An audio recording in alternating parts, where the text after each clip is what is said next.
We've seen that if we design our window h of n such that the determinant is equal to -1, then we would automatically obtain perfect reconstruction if we choose g of n equals to minus h of n.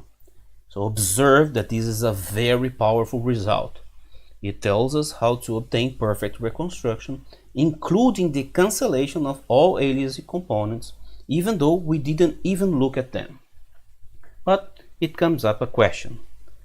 Is this now also an orthogonal, or rather a para-unitary matrix? So let's see.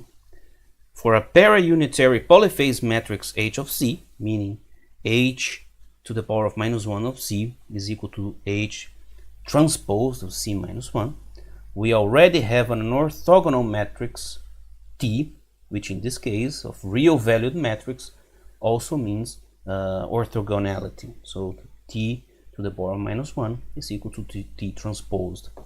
Hence T is also para-unitary. For real or complex valued matrix, orthogonality and para-unitary is the same. Now we check the delay matrix. For dz, the transpose is identical to the original since it's a diagonal matrix.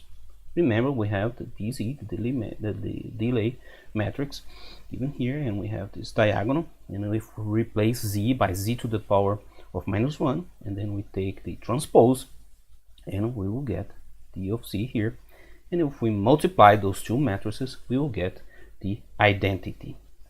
This means that also the delay matrix is para-unitary. Now we must check the folding matrix. If we now design a FA such that it's orthonormal, so with FA to the power of -1 is equal to FA transpose, then the entire polyphase matrix, which is made of this multiplication of the folding matrix times the delay matrix times the T matrix, will become para-unitary, using this property here. So here we have the H transpose of C to the power of -1 is equal to the FA times the delay matrix C to the power of -1 times T transposed, and we'll have this result here.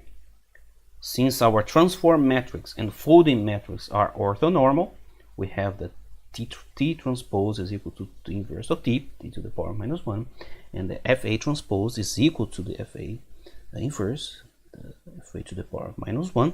We see that our analysis polyphase matrix is indeed para-unitary, and we have that the H that the transpose of C to the power of -1 is equal to inverse of H in C.